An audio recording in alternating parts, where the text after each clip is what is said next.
Hi everybody, and welcome back to Cinderella Phenomenon. Ignore that absolutely disgusting noise I just made. So, it's the same night as the past two episodes you've watched. I was gonna edit, the second episode.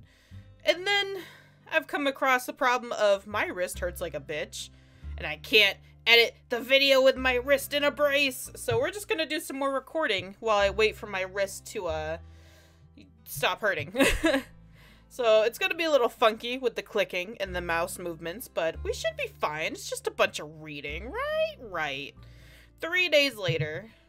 It is so hard. I can't even grab the mouse with my wrist in a brace, my dudes. It is difficult, to say the least. Remind me again why we are here. That's a good question. I paid $10 for this game. Why are we here? I wish I could, just have my keyboard in my lap and use my left hand to click. Oh, sorry about that. You saw my sound thing.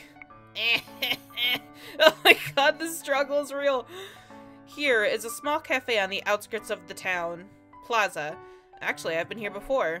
Years ago, when Rumple was still Rumple, he's still Rumple to us, in our hearts. I came to this place to speak with his former fiancée. Oh, can we get a flashback? Bria. Though Bria has since moved her sewing business out of Angel, I still sometimes remember our meeting. What was that meeting like? Was it bad? I can't remember. I actually spoke with her a few times after she and Rumple officially separated. I went to her shop and purchased some scarves for Emmy. But right now, let's see. But right now I am here with Rumple, who has just ordered desserts off the menu. Can I click off the bar? I can. Okay, cool. He brought me here today without an explanation. If he hears my question, he gives no indication. Are you sure you didn't want anything else, Sexto? Look, they even have this fancy hot chocolate. They serve it with a rose petal. Seems kind of like a waste of a rose. Rumple. His name comes out a sigh.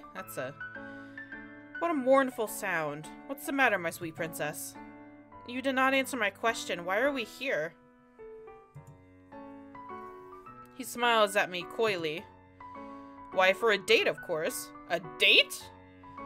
Well, that's just odd. A date? Your cheeks are red, Sexto. It's precious. They are not. The words come out louder than I intended, and when the customers at nearby tables turn to look at me, I feel my cheeks warm again. Rumple smiles at me. Rumple is right. The last few nights have been especially rough. Though I have been by the margin a few times to see Cinna, he mysteriously disappears every time I show up. Cinna's gonna be a problem in the future, isn't he? I cannot help but wonder if he's using magic to vanish. Oh, also, I have something else planned as well. Something else? Yes, a surprise. You'll see soon. I'm wondering at the vagueness of the words when a server sets a small plate down at our table. It is filled with biscuits. Look at those. Those are just darn adorable. They're shaped like lilies. Did you know that this cafe only started serving these biscuits recently? I didn't, nor did I care. But that's a nice picture, thank you. She's looking at this biscuit like, what in God's name am I looking at? I reach out to grab one of the cookies off the plate and admire the delicate frosting work. Even the flower filaments are carefully crafted. Only recently? That's right, all in honor of a certain crowned princess. Wow. Rumple laughs. You weren't paying attention when I ordered them earlier, were you? Otherwise you would have reacted to them being called Princess Lily Platter. Better than Princess Ice Cold Heart Platter. And they just serve, just popsicles on a plate. I feel like that's what would have happened in the first game. But how would they know what my favorite flower was? I don't know. Maybe the thing that's constantly sitting in your hair? Who knows? Perhaps someone who happened to know her very well told them. I look up and meet Rumple's gaze, baffled. Why? Because I don't like to be the only one to spoil you, and because I wanted to show you that the townsfolk liked you. Like me? Of course. But I try my best to speak with them. It's true, but I'm nowhere near as good at conserving as Emmy. Conserving? Conserving? People may no longer call me the Ice Princess, but that does not change the fact that my social skills still leave much to be desired. Do you need me to say what I think, Sexto, or can you already guess? Go ahead and say it, because I don't want to enter that weird mind of yours. I should let people spoil me, right? Rumple claps his hands together. Exactly. Oh god, please don't make me. Must maneuver mouse. We'll save here. What was this save? I don't know what that save was. Save here. Whoop. Boop. I think I feel like we should thank him because, like, why fight it? Why fight it? You're quite welcome. Oh, sorry. That was Discord. See, my mouse skills are leaving much to be desired right now since I can only really use my fingers. You're quite welcome, Sexto. You don't need to thank me, though. Of course I do. You're going to spoil me and go through such lengths to have other people spoil me as well. The least I can do is thank you. I sigh as I take a bite out of the cookie. As strange as the situation is, I am still grateful. Your smile is more than enough gratitude for me, Princess. You always say that. Because it's true. I pop the rest of the biscuit into my mouth before reaching for another and holding it out to Rumple. I hope you do not plan on making me eat these all by myself. Give me that good boy point. Give me that good boy point! Of course not. He takes the biscuit with a bright smile. He always goes out of his way to do such nice things for me. I should do something for him as well. Do something for him? I'm playing his root! What else do you want? I didn't read that. Hold on. My mind wanders back to the stall full of scarves we visited not too long ago. Rumple mentioned he needed a new scarf. He no longer wears the scarf Bria made him, but because Rumple is Rumple, he puts other people first and never thinks about what he needs. Princess, I'm gonna get him that pink scarf. Suddenly his face is mere inches away from mine. Kindly back the fuck up.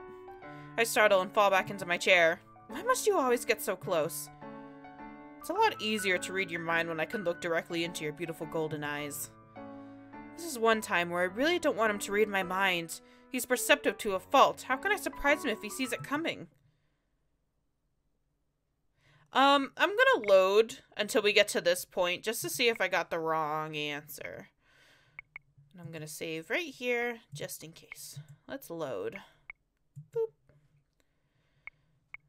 Yeah. Object! I feel a certain sense of deja vu. How can I explain this in a way that won't offend him? I split the biscuit in half and offer him one of the pieces. I love being spoiled by you, Rumple. I touch my fingers to his, but I also prefer being spoiled only by you. Favorite things aren't special when shared with others. That's not where I was expecting this to go, actually. I curl my fingers through his. I feel more special when moments like this are shared between just the two of us. Rumple stares at me, at a loss for words. The shock on his face makes me laugh when he abruptly freezes. What a blessed sound! He leans forward, glasses glinting. Hate when you do that. Knock it off. You're right. I would so much rather keep the precious laughter to myself. I roll my eyes. That I cannot promise. I give his hand a squeeze before pulling my fingers away. Ah, there's my good boy point. Rumple offers me a mock bow before popping the biscuit into his mouth. He always goes out of his way, and we're going to talk about the scarf, and then we're going to bop over to the voice part. There it is. And here I was under the impression that this was a meeting for 3. I turn in my seat and am surprised to see Cinna standing beside our table. What's up, brat? He surveys us skeptically. Cinnamon, what are you doing? I like how that's his name now. What a pleasure it is to see you again, tiny lord. Call me that again and I'll burn your biscuits. I eye Rumple, who only flashes me a knowing smile. Is this what he was referring to when he said he had something else planned? You set this up, didn't you, you cheeky bastard? I turn back to Cinna. Will you not set anything on fire? Please sit, Cinna. I cannot lose this opportunity to speak with him. Cinna pulls up a chair. So, since the old man is the one who called me here, I'm going to assume you want to talk to me about the Tenebrarium Lucis. He eyes Rumple. Remember what you promised to me for this? A cinnamon roll? Yes, I will buy you one. What? So simple! If it was that easy, I could have done that myself! Cinna flushes a deep red. It takes a great effort to stifle my laughter. Cinna, the most precious cinnamon roll? So you don't want to finish that sentence. Despite his protest, Cinna does not budge. So he has weaknesses for cinnamon? I should not be surprised. I glance again at Rumple. So this was not just a date. He sets up this time for Cinna and I to meet. Leave it up to Rumple to find a way to make this work. I clear my throat. To answer your earlier question, yes, that is correct. You have heard what I told Delora. I have, and I want to discuss the balance between the Lucis and the Tenebrarum. As I said before, that's not necessary. I don't intend to change the way I'm handling the Lucis. I feel like you fucking things up. I feel like you might be fucking something up, and you don't want to tell anybody. You're a little sus. He's acting like a petulant child. What do you mean by handling the Lucis? Cinna raises an eyebrow. I don't need to explain it to you. All you need to know is that I don't intend to succumb to the crystal the same way my cousin did. What are you doing with the crystal? Like Lady Parfait. Like Parfait?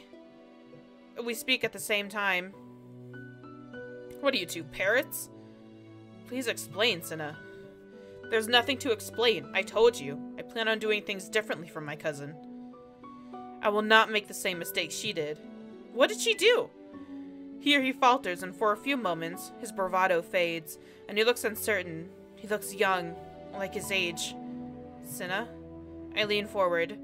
I know what it's like to take over someone else's job without being prepared for it. I understand wanting to do things differently.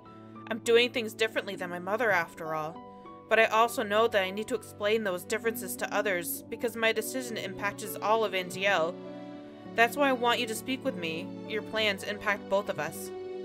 Cinna refuses to meet my eyes. Cinnamon? Not a good time. Eventually, he grumbles and looks up. That's Cinna. And fine, I'll talk. But you have to promise not to interrupt. I glance at Rumple, who nods at me encouragingly. If there's one thing he's taught me the importance of, it's listening. I promise. Sorry, I got a sniffle. Cinna is quiet for a few moments. Then he begins to tell us a story. Story time, it's story time, let's go! Wow, we are just blazing through these chapters. What is that? I actually could not read that. I'll read a story, and then we're gonna end this episode. Once upon a time, in a kingdom far, far away, there were two crystals. Boy, we know the story, Home Slice. I guess I shouldn't interrupt him, huh? The crystal Lucis protected the ruler of the fairies. The other was the crystal Tenebrarum, which was watched over by the high leader of the witches. For a time, the fairies and witches lived in harmony with the humans of the kingdom. He stopped suddenly, cheeks flushed. Yeah? You're laughing at me. I haven't said a word, I promise. What? I'm not. Cinna just glares at me. That got epic and then just downfalled real quick. Maybe we could skip this part. We've heard it before. Game. Cinna sighs. Delora tells a story all the time and no one laughs at her. Delora does tell the story a lot, doesn't she? Rumple looks like he's trying not to laugh. Then by all means, feel free to tell the story however you like, Cinna. I'm already intrigued. Don't patronize me. Cinna starts again at the beginning, describing a time when the fairies and the witches got along. Then inevitably, Hans destroyed the balance with his fairy tales. Who's Hans? Normally, this would be part where the storyteller explains that the Tenebrarum, my mother, went mad after the witch genocide, but Cinna surprised me by going off on a different tangent. When Hans released what he had started, he beseeched the Tenebrarum and Lucis Bearer to meet with him. The Tenebrarum Bearer wanted nothing to do with Hans. Her heart was already overfilled with hatred for humans. The Lucis Bearer attempted to meet with Hans on her own, but the bard was killed by a witch before their meeting. I stare. How did I not know this? With Hans gone, the conflict spiraled out of control. The Lucis Bearer, fate. He stopped suddenly, his gaze forlorn. Oh, Parfait? Faye, what a lovely name. It suits her. Cinna clears his throat. Rather than put an end to the Tenebrarum atrocities, Faye clung to her hope and optimism. She did not try to stop the tragedy until much later. You know how the Tenebrarum works, Princess Sexto, so you must know why Faye was the way she was. The tenebrarum gathers and stores negative emotions. It then sends me those emotions to diffuse. This keeps the balance in check. It goes to reason that the Lucis would gather positive emotions. It used to irritate me that Parfait was always so positive. I thought that it was part of her personality, but you are saying that Parfait was the way she was because she absorbed positive emotions from the Lucis. Yes and no. Parfait was an optimist at heart. The Lucis just magnified those feelings. It blotted out other necessary emotions like anxiety, caution, all of the things contained within the tenebrarum. My cousin lost herself to hope and refused to see reality. So like how our mother lost herself to the madness and the anger, Parfait lost herself to the caution and the fear because the crystal was just like, everything's good, everything's great, there's nothing to worry about. Basically. It wasn't much the tenebrarum bearer killed. It wasn't. Why did I say that? It wasn't until the tenebrarum bearer killed the king and started wreaking havoc that Faye finally took a stand. Even then, she only took action when another witch came to her with a plan to defeat Hildry? I don't know. That would be Waltz. He told me the story of his apprenticeship before. Cinna pops a lily-shaped... Don't eat my cookies. Cinna pops a lily-shaped biscuit into his mouth and looks at us both expectantly. So do you see? You don't want to succumb to the positivity that the Lucis is going because you don't want to lose your sense of caution, I assume? You said before you didn't want to make the same mistakes as Lady Parfait. Which means you've been closing yourself off from the Lucis because you didn't want it to impact your judgment. You make it sound like I'm not doing my job. Oh, I never said that, but it's possible that closing yourself off from the crystal has been doubling the intensity of the emotions in the tenebrarum. Thanks, bro. I put my fingers to the temples of my head and grimace. I do not know how the Lucis works exactly, but I know that the balance between the two crystals impacts this kingdom and the magic in it. If the balance is not maintained, magic will eventually go haywire. I doubt it. You'll be able to see the ramifications if it was directly impacting the tenebrarum. With all due respect, Cinnamon, I think we already see those ramifications manifesting in the princess. She is the bearer, after all. He looks at me uncertain. Or am I misunderstanding? I'm not sure. I don't know what happens when the two are out of balance, but I cannot help but recall Parfait's fragile state. She suffered from an illness Rumple couldn't even cure. Parfait was frequently in pain. She said it was because of what happened to her during the war, but do you think the imbalance between the crystal might have impacted her as well? Rumple stares at me wide-eyed. So it was not just the weight of the Lucis that burdened her, but the weight of the tenebrarum as well. Oh shit! It's possible. Cinna raises an eyebrow. He still looks unconvinced. Cinna, as the bearer of the tenebrarum, I am prone to nightmares. Sometimes the negativity causes my magic to flare or makes me impatient with people. I've accepted these are inconveniences that come with being the bearer. Accepting the emotion that comes with the Lucis are part of your responsibility. It's not the same thing, princess. I feel like it is, though. It be, though. Fuck. Alright. We'll save here. I don't know why I saved here again. We'll save here. I want to argue with him. I fail to see how it is not. The longer the conversation carries on, the harder it is to remain calm. The festering negativity of the tenebrarum hardly makes it easier. With all due respect, Princess Sexto, if you had any respect, you would stop talking and start listening. Both Cinna and Rumple stopped to stare at me. What? I'm sure Rumple was thinking the same thing. You adults are all the same. You refuse to consider new perspectives. I'm trying to understand you, Cinna. That's Cinna. Don't worry, I said it, don't worry. Let's try assessing this from a different angle, shall we? Cinna turns away with a scowl. I force myself to take a deep breath. The last thing I want is to make Rumple worry when he's already has other problems to deal with. I come to my argument from a different angle, rather than insisting I ask Cinna to rethink his methods. Rumple is quick to back me up but he does so in a way that makes it seem as if he's seeing both sides of the argument. By the time we are done talking, Cinna looks defeated. Fine. I'll do what you ask, Princess, but only on the condition that you let me do it my way. Tiny Lord, you're much too cynical for your age. If you keep this up, you'll have permanent wrinkles on your face before the year is up. I think I picked the wrong answer. I think I didn't get my good boy point, because I picked the wrong one. So we're gonna go back. And we're gonna agree with him. Here we go. Boop! No, it isn't. Cinna looks like he's about to argue, but then he pauses, realizing I have agreed with him. I'm sure the Lucis is different. I have no doubt you know its inner workings better than I do. But in order to maintain balance, Cinna, you can't close yourself off from it. How would you know about the balance, how the balance works? Did Faye explain it to you? She did not. I did not have Parfait or Mother to help me figure this out. Even Delora and Waltz, for all their help, can only tell me what they know in theory. Cinnamon. What do you want, old man? I want you to be open-minded and listen. How are you ever supposed to come to a consensus if you don't hear Princess Sexto out? Cinna snorts. I don't take orders from you. Fine. Rumple looks stoically at Cinna, who glares back at him. Rumple does not so much as blink. In the end, Cinna turns away with a grumble. Ah, there's my good boy point. Thank you! Collecting them good boy points. Fine, you don't need to tell me twice. Splendid. Please go on, Sexto.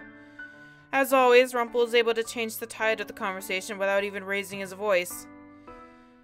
I come at my argument from a different angle. Rather than insisting, I ask Cinna to rethink his methods.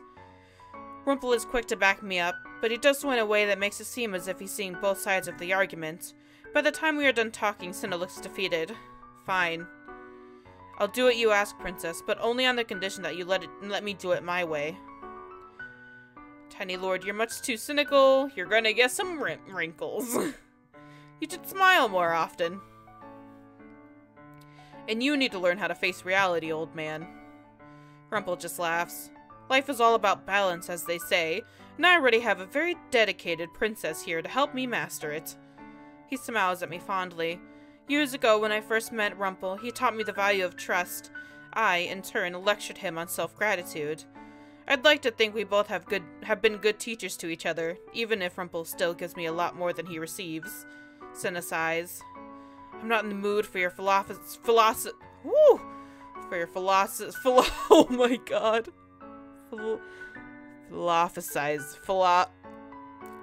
You guys read that yourself. For some reason, I cannot get it out of me. Thank you very much. I suppose you're in the mood for a cinnamon roll. Maybe. Oh, is the Lucis bearer embarrassed? One more word and I will shatter your glasses. Rumple is completely unscathed by the fret. He is smirking when he orders the cinnamon roll for Cinna. Relief washes over me as the date carries on. For the first time in a long time, things seem to be looking up. Oh boy! Hot diggity dog! Are you guys ready to end the episode? Cause I am. Cause I'm really hungry and my voice is leaving me. Ha! I will see y'all in the next episode. Pet your cats, pet your dogs. Give your butt a kiss. Water your plants, water yourself. Get some pizza rolls, do anything. Go chillax. Have a good night. And I'll see y'all next time. Bye-bye, goobers.